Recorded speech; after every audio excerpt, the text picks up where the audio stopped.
Without doubts, I think it's by far the best league in the world. How dare you score like that in the Premier League? Mission accomplished in the Premier League. The American. Hello, everyone, and welcome to another edition of the American Scouser TV's Premier League show, match week 17. How are we 17 weeks into this season, Bickler? How are we doing in that Michigan hoodie of yours? Time is flying, and even though when Ohio State wins, they still lose to Michigan.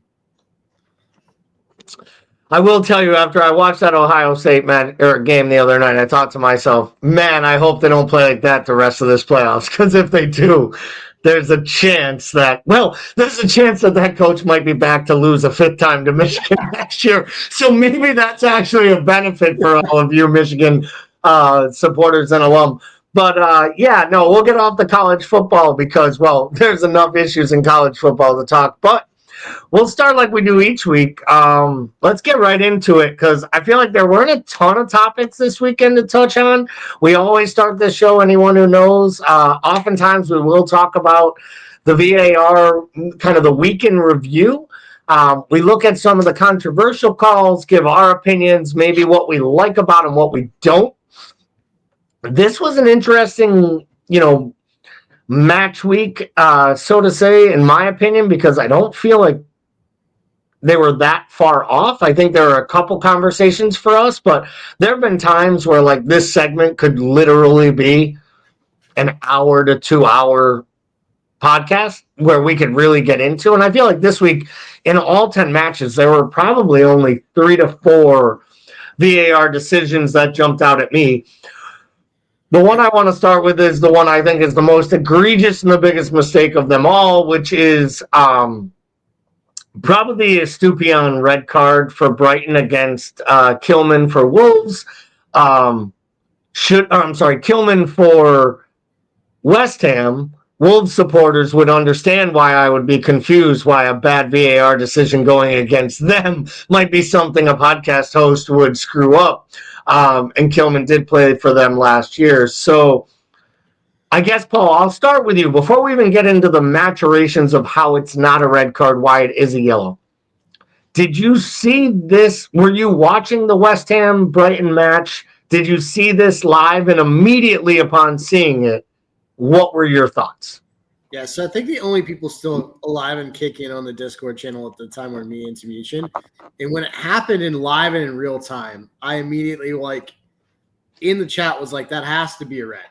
Like, just in real time, it appeared like a straight red.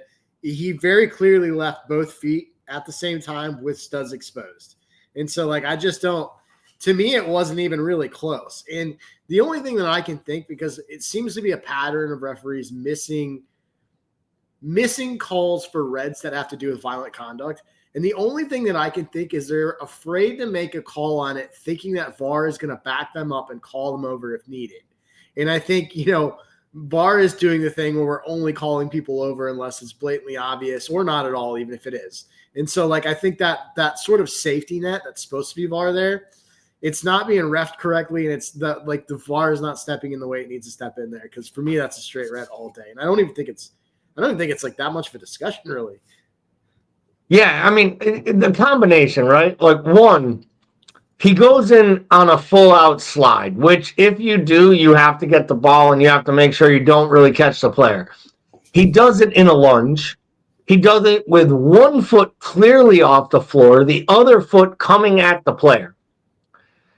He makes contact above the shin to the point where in slow motion, it actually moves the shin pad because it's an actual defender who isn't wearing a little postage stamp shin pad. It's an actual shin guard. It moves the shin guard. To me, this is one of those ones that drives me crazy because the whole point of red cards and why red cards are supposed to be given even when there isn't intent, but there's a chance to injure, is out of safety. Yeah. And this was a leg-breaking tackle. I will also raise my hand. I am a big fan of Estupian. I think he's a really quality player, and he's a South American guy. He's not out there trying to break an Englishman's leg on a tackle. That was a guy who lost his way on probably a wet or slick pitch. His foot he's still got to get sent off. Yeah. Because we've removed intent from these things. So I'll bring it back to this. Anyone who's listened to our podcast knows I love when people bang on Anthony Taylor. I love when people make fun of Michael Oliver. I genuinely believe there isn't a worse official in all of English football than Rob Jones. And it's because I believe Rob Jones wants to be as much a part of English football matches when he's the referee as Ed Hockley used to be of NFL matches when he was the referee. I think Rob Jones likes to have his demeanor on camera. He likes to put players down. He's, in my opinion, everything ex-athletes say negative about match officials becoming part of the story, which almost shocked me more that he doesn't become part of the story. Like, I think that's the type of player who would be quick to show the red. Like, I guess my biggest issue with this is that Paul Tierney, and I didn't know this, Paul. Maybe you knew this. I have not paid attention to this. I should have known it because we haven't had Paul Tierney ruin a Liverpool match so far this season. Paul Tierney has not refereed a match on the pitch all season. Do you know that? Yeah, I don't know if I knew that, but I knew that it has seemed like he's been almost exclusively in the booth. He's injured. So he's working off an injury, and he's been in the booth. Now, to be fair to him, his statistics from a VAR standpoint have been outstanding when it comes to what the panels and the review boards say, which almost to me argues the argument me, you, and Tamushin have been making forever that there should be independent refs who just do VAR because it's a different type of refereeing compared to like on-match officials. But let's take that. We'll shelve that for a different day. But of the 4 paneled reviews this year, assuming that this one comes back as a mistake, which I think we all believe it will when the panel votes, the other 3 only errors that Paul Tierney has made all year long are on violent conduct calls. It's wild. It makes me question that this is really more of an issue about how far the Premier League has tried to push what violent conduct is in their league compared to Italy, Spain, Germany, and France, where it's a much looser topic. It almost makes me wonder, like, because the Premier League wants to be known as the most physical league in the world, could it be that we're setting players up for potential injury and like massive issues? And are we also setting VAR officials and referees up? Because it's almost like the clear and obvious needs to go to a whole new level, because we're already the Premier League where we say these it needs to be a lot more to be a red in this league than another league. So when a guy like Rob Jones gives a yellow on the field and is standing a foot away, Paul Tierney feels like, hey, the league has told us we're tougher than the rest of the leagues. The ref called the yellow. I'm not going to make this move. Because to me, that's a red card all day. Has to be given regardless of the situation. So I don't know if it's simple as the fact that they are like purposely making a call, like purposely making an agenda where they're very loose with those things. I think it may be a case of maybe violent conduct is the one that hasn't been the most defined amongst them. So there's the most amount of gray area and there's the most amount of subjectivity into it.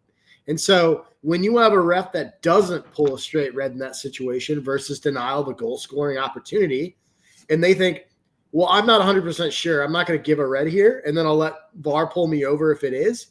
And VAR is thinking, well, the ref has had this look at it, and that's his call to make, and it's pretty hard to overturn otherwise from here, right? So, like, whereas if it's denial of a goal-scoring opportunity or something like that, we throw that bad boy up there and chalk a couple lines in, and we can have a conversation about it.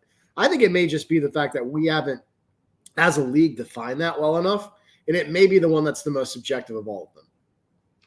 It's a great point, and I think this next one, I think, kind of takes us. It's a similar type of argument. So, did you see the Chelsea the Chelsea-Everton match, or at least some of the highlights from the Chelsea-Everton match? I did. And crazy for me, that's a straight red and a penalty. Like, you're talking, the Pickford foul on Gusto, right? Like, so I'm going to come to this. I want to just, for anyone who doesn't know, it's a Premier League show, but we do a Liverpool podcast. It's a Liverpool channel. So obviously we have some preconceived opinions of Jordan Pickford, and this a little bit of a soft spot for us here. This did resonate with me when I saw it, because it made me be like, God, this fucking guy not learn anything. He said how bad he felt about it. Yeah. Now, I also will say, if I'm a player on the team that he's on, I want my keeper coming out doing everything he can to stop a goal. And I actually believe in that moment, Jordan Pickford was coming out to make a save, not injure an opponent.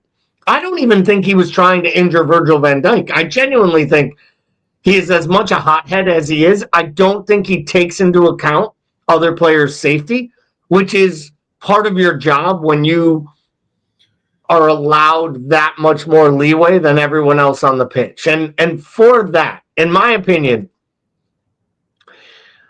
I don't know 100% for certainty it needs to be given a red. I see no way on God's green earth that he isn't given a foul and an automatic yellow and therefore a penalty. I don't think you have to send the keeper off in that spot if you don't believe he's trying to injure the player. And I don't know that he was trying to injure, and even that the foul was that reckless. But there's no way that you can point to the corner flag there and then VAR can go into a review. So I'll throw this one out at you. That was Chris Kavanagh and Graham Scott. Doing a little homework today, I find out Graham Scott has also not refereed a single match all season long.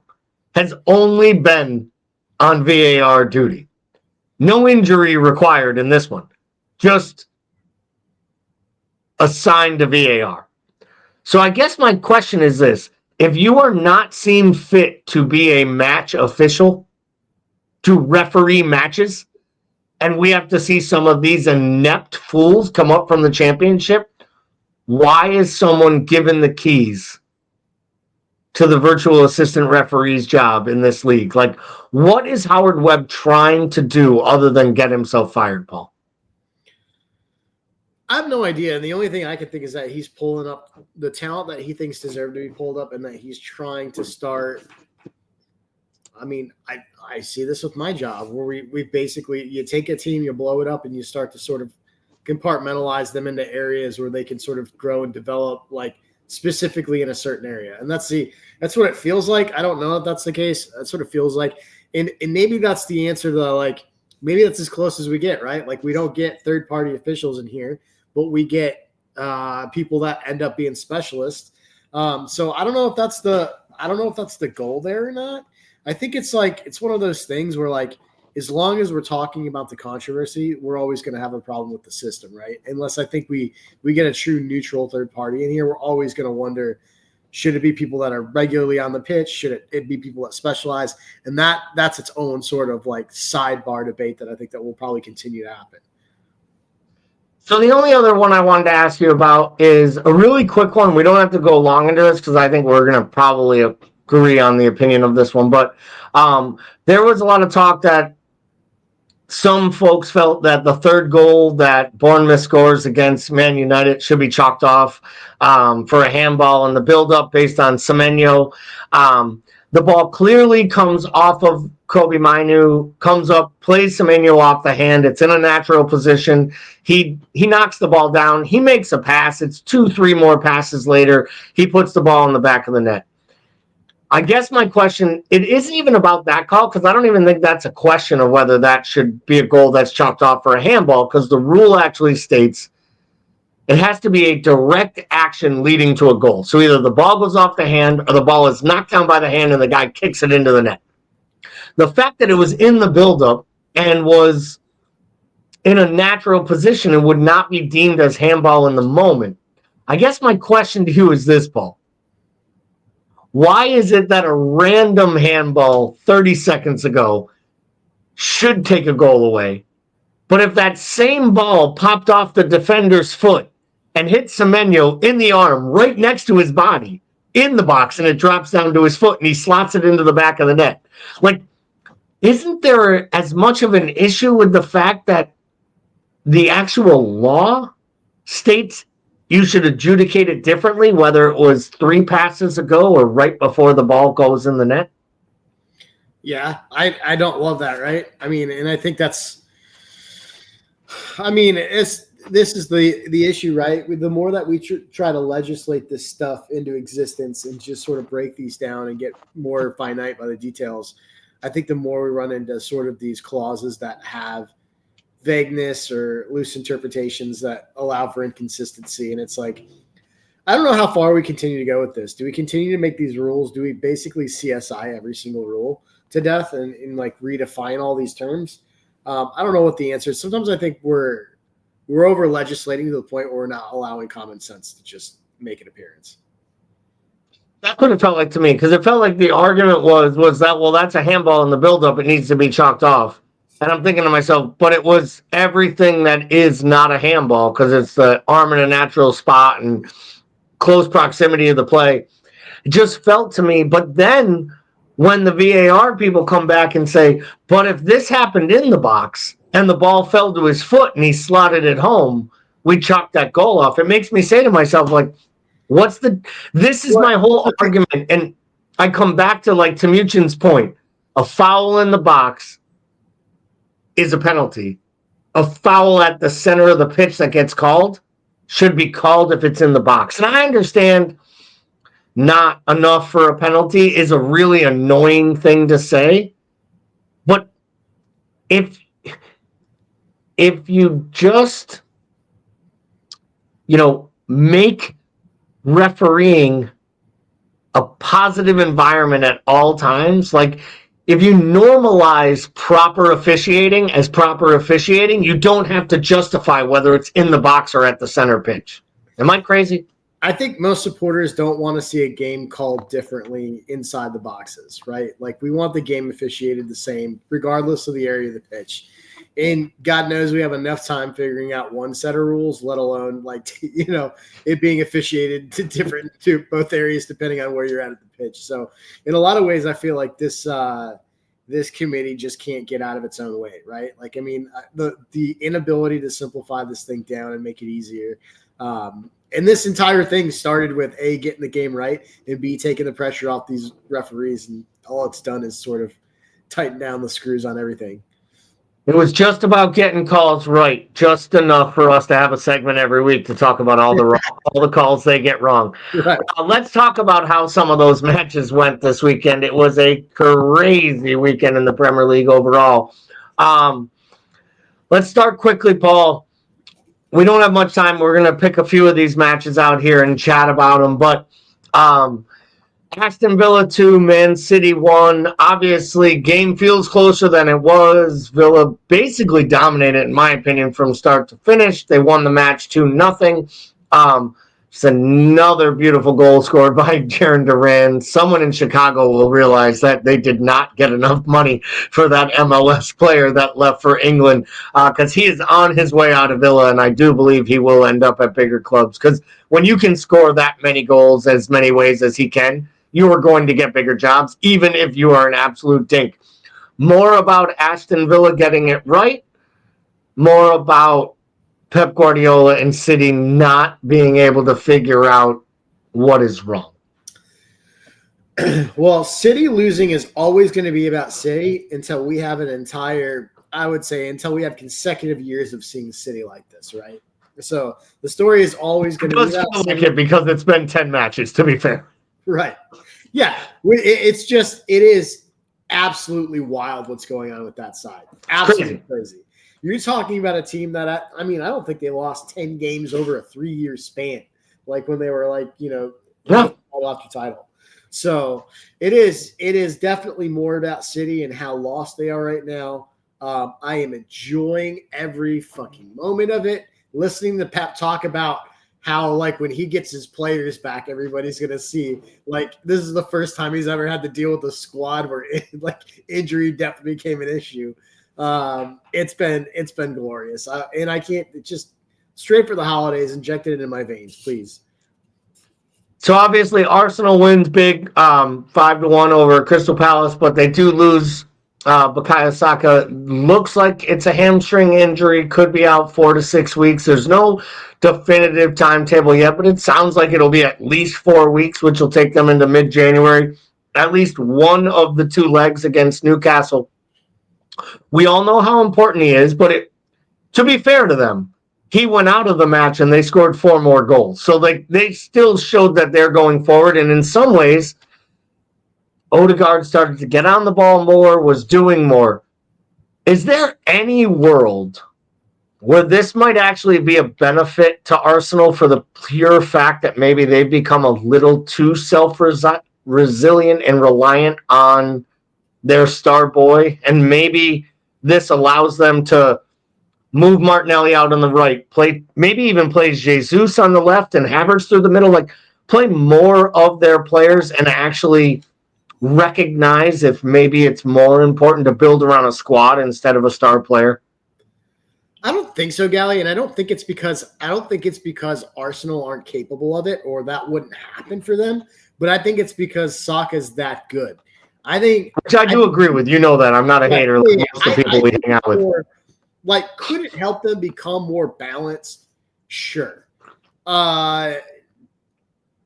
Do they lose what Saka brings to the table in terms of making everybody around him better? Yeah. Also, yes. Yes. So this feels very similar to the conversation we have when Mo goes away to AFCON, right? Like, do we actually get better because we're not just trying to play everything through Mo? Like, no. For a couple weeks maybe, but it's still Mo Salah. You know what I mean? So I think regardless of how you look at this, I think this is a big loss for them. And I think if they have a couple more of these on top of that, then you're going to start to really compound this thing for them. But yeah, I do think it's a big loss for them for sure. I don't disagree. I just was wondering what your opinion was. I do think it may help them over the long haul, because I don't believe this Arsenal team is winning the Premier League this season with how they've had, kind of the way they've dropped points early and how well Liverpool's playing. I think they are safe to finish in the top 8 of the Champions League no matter what, and I think that's an enormous accomplishment for them because they haven't made it to the quarterfinals of the Champions League in a long time. So if they can get out of the round of 16, that is actually progression for them. In some ways, I almost feel like it almost removes them from trying to get back into the Premier League race, and maybe allows them to get him back healthy by February and almost focus on the Champions League, the FA Cup, whatever that they have left in the second half of the season. And then, of course, making sure that they finish in the top 4. I still feel like they're progressing. I still feel like on paper, they're the second best squad and side, top to bottom. I know there are people that will tell you that they're not talented enough, but those are the same people who have been telling us that Saka's not a class player for 3 years and he's overrated. They are better than City. I don't care what anyone says. If you gave Pep the option of Arsenal's squad or his, he would take Arsenal's. And they don't have Haaland. And that tells you all you need to know. And Pep's a good enough coach to know the reason he would take that squad is their defense is superior to what City has to put out there, which is really the reason City can't compete. And I think what it really does is it lets you know how good Rodri is as a holding midfielder, is he made mediocre center backs look really good for the last couple seasons. Bournemouth, Man United, speaking of mediocre center backs, Bournemouth goes out, just absolutely throttles United, 3-0 at home. Amorim, it couldn't get much worse. Seeing to the fact that you have to get to the podium and take questions and deal with the media, and then your press conference gets canceled because there's a leak in the roof in the room that you're doing the press conference in, only for today the reports to come out that there is a mice infestation in Old Trafford and their food has been dropped to a 2, which basically means that it's not anywhere that anyone needs to eat in England. So what is the worst thing happening to United right now? Is it the Marcus Rashford drama? Is it the fact that at moments you can see what Amorum's trying to do and how well this team might respond to that? Or is it the fact that they're just such a clusterfuck of an organization and run so poorly that even with an influx of a new manager and young players like Ahmad and Garnacho playing well and Mazraoui playing good and Dalit being okay, like that there's no positives because ultimately at the end of the day, there's always 15 more negatives than the 3 positive things occurring. Like where would you put the scale at this point? I think it's the last one that you mentioned, just the overall state of the thing, like the grounds, the players, like just the amount of players bought over different coaches for different reasons, the personalities that are involved, like it's just I think here's the real issue. The real issue is that when you look at Manchester United, putting that club back on course is a long-term project now. It's not something that somebody is going to come in and do in a season. I think the problem with this is with any sort of long-term project, your hire becomes a huge gamble because you either have to commit to continuously turning over coaches with the hope that somebody strikes magic and turns it around in under 12 months for you, or you're committed to sinking multiple years into one manager that still may or may not work out. So I think it's just the general state of it because now they're pot committed. They're sunk in and they have to commit to Amorim, or they have to dip back into the market, start from square one. And either way, starting from square one is going to take a long time to get to the finish line with the way that organization is being run and the state of things right now with that squad. Yeah, I think they know that. I don't think the manager's a bad manager. I think you can't do what he did at Sporting and build something. I think he can do the job that you're doing. He can do the job. I don't know that they will give him the time to do the job, nor will he get the resources required to do it right. And I think that's the bigger problem. Like, I think they believe they're on the right path. Here's my issue. And this is what I would have said because people don't realize this. Tomorrow is 1 year to the day that Ineos took over 25% control at United and took over football operations. It was December 24th. So Ineos ran last January's transfer window. Ineos ran the summer transfer window. Ineos offered Ten Hag the extension. Ineos fired Ten Hag. Ineos brought in Amorim. And Ineos allowed for this entire fallout to occur. And I just look at them and say, you wanted the Glazers out for what? Because what you're really realizing now is as much as it wasn't as much the Glazers as it was your own expectations and your own problems. The problem is that there's players like Garnacho who leak the team news to their brothers so they can post it on social media and make the manager upset and get benched. There's players like Rashford at the club who basically are just holding everyone hostage based on, and I don't even want to make this about like the philanthropist that is Marcus Rashford.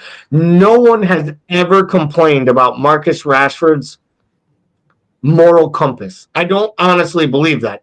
His professionalism, his dedication to his craft, those things I think you can question. You don't question what he's done to feed, young disenfranchised youth in the greater Manchester area. And for that matter, that's not even fair to say. As a Liverpool guy, anytime you make it Manchester or Liverpool, you become, you segment it. What Marcus Rashford did in his cause was to feed hungry children across all of England. And it was an amazing thing he did. And he deserves all the credit in the world. The problem is that club is so divided to the point that their own supporters don't know which way to rally. And I always feel like that's a great sign to me. If you ever want to watch a group, a clique, an organization, you ever want to see something that will fall apart quickly? Create one divisive moment and see if you can find 3 or 4 fractions of it. And I feel like every time something happens at United, half of the people are looking for the manager to stay. Half the people want the manager out. You know, the goal bridges out there are like, we're not player FC. We need to be agnostic. We need to care about the club first. And then you get the people bagging on them on social media saying you don't like Rashford and you hate English players. Like, it just proves that when you have dysfunction in senior management, you will have dysfunction all the way through the ranks, right down to your supporters. And I think as a Liverpool supporter, that's something that I feel like we teeter on all the time, because half of our supporters are there to defend our owners and half of our supporters are there to bang on them. And I feel like it's the only thing that actually makes us like the arch rival from the north, right? Is like we do the same thing where we rally around our cause instead of rallying around our club. And I'm all for it because I don't want United to find their footing or get themselves back to the top, right? It's not anything I want, but I do question what will be the galvanizing moment for them. Right. And I think it might actually be selling Marcus Rashford for like pennies on the dollar. And I honestly think, like, some people are like, send him to Spain, send him to PSG. I think the best thing you could do is like send him to freaking West Ham. Mm-hmm. Because then you actually show, like, I'm not afraid of you coming back. We're not afraid of you becoming a star. Like, let's be real, he's not Greenwood. He's not that talented. Greenwood had the chance to be a generational talent, in my opinion. He's the best striker I've seen under the age of 20 in the last 10 years. Pure natural. That dude would hit a ball when he came up, and I was like, oh, fuck. We're going to watch this dude score worldies forever. Now, turned out to be a big dirtbag. Doesn't deserve another mention. But the fact that they compare those two players to each other and talk about their talent makes you realize just how inflated they are. So, speaking of inflated, let's take a look at the current table. Liverpool sit top of the table, 39 points. Chelsea in second, Arsenal in third, and Forest and Bournemouth and Villa City. Oh my. All the way down to seventh. Could have been as low as ninth had Fulham secured victory. Would have been a crazy weekend if Brighton and Fulham had gotten those points and moved ahead of them. So, to you, Paul, I ask, of all of these teams in this top half, between Forest, Bournemouth, and Villa, which of those three do you believe truly has a chance to finish in the top 4, if any? And where will Man City finish in the top half of this table when all the dust settles and the cards are folded? Ooh. I think the one that I think can hang around here the longest and can really has a legitimate shot to stay in this thing is Nottingham Forest, because they're winning tight margins, they're winning tight matches, and they're doing it defensively. Like, they're so good on the back. They're great going forward. They've getting timely goals. I just feel like the way that they've structured that side and the way that they're playing defensively is so good right now. That's the one I can see sitting around here. As for City, I feel like City is probably going to end up. Part of me thinks that they're going to get this like 5 spot, and part of me thinks that if they feel like they're not getting a Champions League, they're going to fold up shop and just shut it down. They're not going to make top 4.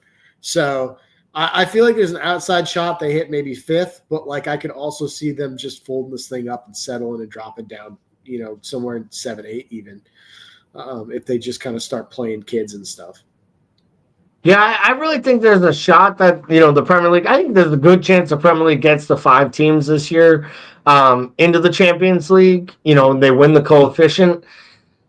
Still have a hard time seeing City finish in that top 5 unless they really go on a run here, because I just question whether or not City actually has the mental makeup to grind out results. And it looks like right now they need to. Like earlier this year, they were playing okay, and they were getting draws against teams like Fulham that they shouldn't have beaten. Right. Like, I don't know that they even have it in them to steal a game against Wolves in the 95th minute anymore. Like, I could see them going to Everton and dropping points. I could see them continuing to drop points. I mean, that match against United lets you know everything you need to know. You have a 1-0 lead in the 85th minute, and you can't win against your hometown rival.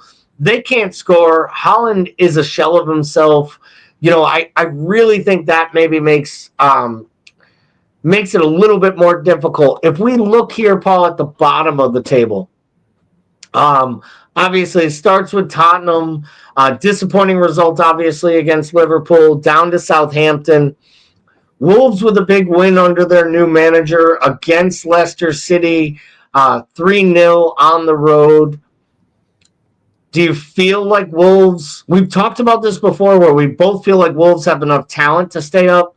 Do you think this manager change, the reinvigorated approach, the ability to score goals, and having a player like Cunha in their side and Stan Larson, do you think Wolves slowly fights their way out of this and ultimately we get a 3-up, 3-down mentality and we're probably going to see the same 3 teams drop that came up? I could see it. There's so much offensive talent on that Wolves team. I definitely could see it. I mean, from a quality standpoint, I think they're clearly better than Southampton, Leicester, and Ipswich. So, I can definitely see that. I mean, it's, who knows what will happen with Palace here. Palace can't resurrect it. They could rise a couple spots very easily here. I just look at that there and I think to myself, we all love, as Liverpool supporters, we like to poke fun at at Everton. We like to make jokes. You made the comment in the Discord channel. I was actually thinking it when I was looking. Everton's quietly picked up, 5 draws, or five out of the last 6 matches they've had clean sheets. They're keeping draws. They're going to pick up wins when they start to play these bad teams. I won't be surprised at all if Everton finishes the season somewhere around 14, 15, but comfortable to safety. I could see them matching United this year in points. And at the end of the year, feeling to themselves like we did a lot better than United because we grinded to get to these points instead of picking up wins against clubs we shouldn't have beaten. Because United does it every year. They beat City once. They beat Chelsea once. So they'll take points off us. That's what they do. They beat the big teams and then they lose to the crap teams. It's just where I think what Everton does is they grind against the good teams. They try to win against the lower teams, and occasionally they lose, trying to secure 3 points.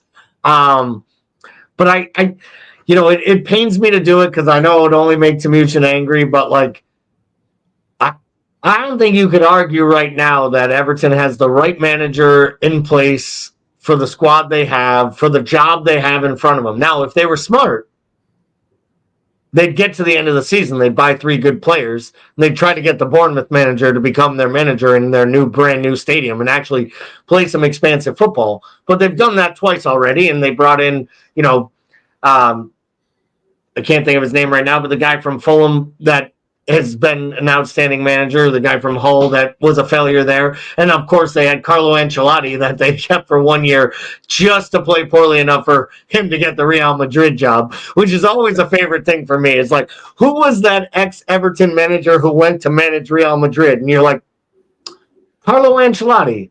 Oh, wait. Yeah. Oh, Carlo Ancelotti was the Everton manager? Someday that will be a footnote in the history of football lore, and the only thing more crazy will be that his first signing was James Rodriguez. Oh, and that it didn't work out. Yeah, that whole saga is a weird one. Everton's got some really nice players. And the funny thing is they've got some really good young academy. When they got Gomez out of United's academy, and then they just never like develop these guys. And then they sell them for pennies. Like, yeah, it's interesting. Well, we'll just wait till they sell Branthwaite to United in the summer for 60, 70 million pennies, and then they realize, shit, we actually just gave up the one good player that we've actually developed in the last 5 or 10 years. It's kind of scary to see what they go through. So let's take a look at the fixtures coming up. So, the Premier League gives us all a favor and says, hey, take 3 days off, but we'll be back on Thursday, and then we're going to play every day until the end of the year.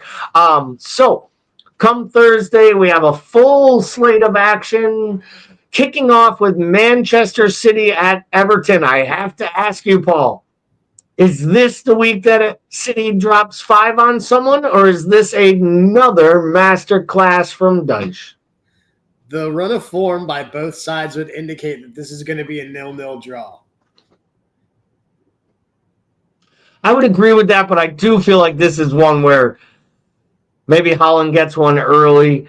I still feel like there has to be someone from that City team, whether it's Foden, Haaland, Savinho, like someone's got to catch fire at some point and carry them through a few results, because they've just been so under par for their talent. So we'll chalk that one up to we'll see. I think City gets a win. I would love to see a 0-0 draw just for the Schadenfreude moment of it. Tottenham, Nottingham Forest. What gives here? We're going to find out a lot about Spurs in this one. They're all up and down. Let's see if they can handle Forest's counterattack. And Forest, they've been so good defensively. We'll see what they can do with like a very Jekyll and Hyde Tottenham team. And no matter how open they are, at least they can score. Two sides trying to continue to battle for top 4 places, also continue to kind of push forward in their project. Newcastle hosting Aston Villa, a pretty resurgent Newcastle of late. Playing better, no European activity. Villa's been tired / injured / a little weak at the back. Is this more about, Alexander Isak continuing to show he might be the class of anyone outside the top 3 or 4 sides of the Premier League? Or is this more of a John Duran? I like Newcastle in the spot right now. I think their form has been better lately. I think Isak's on fire, but I think we're also I think the one thing they have going for them and they haven't had in a long time is a monster midfield between Guimaraes and Tonali in tandem. The way that both of those guys are playing, they are a very, very different side with both of those guys in that midfield together. Last but not least, quick one. Brighton, Brentford, maybe the two most Jekyll and Hyde teams in the entire Premier League. You don't know what you're going to get one week or the other, whether they're at home, on the road, with a lead, playing from behind. Does this game have 5-4 written all over it? And because of that, will it end 0-0? Yeah, I was going to say, I feel like this one's going to end 4-4, and it's going to look like a lightning strike where there's just a hole in scorched earth and everybody's laying there. That's what it feels like, but we'll see what happens there. All righty. So, for all of us here at American Scouser TV, we appreciate you watching the Premier League show. We try to come to you every single week, give you all the different topics from the VAR to the reviews to the panel. If you aren't already watching, please go ahead and check us out Monday, Wednesday, and Friday on our morning shows. Don't forget our Monday night and Thursday night podcast. We'll try to get the fantasy show back at some point. For myself and Bickler, thank you very much for watching. We will be back next week. Have a great week. Enjoy the matches. Merry Christmas.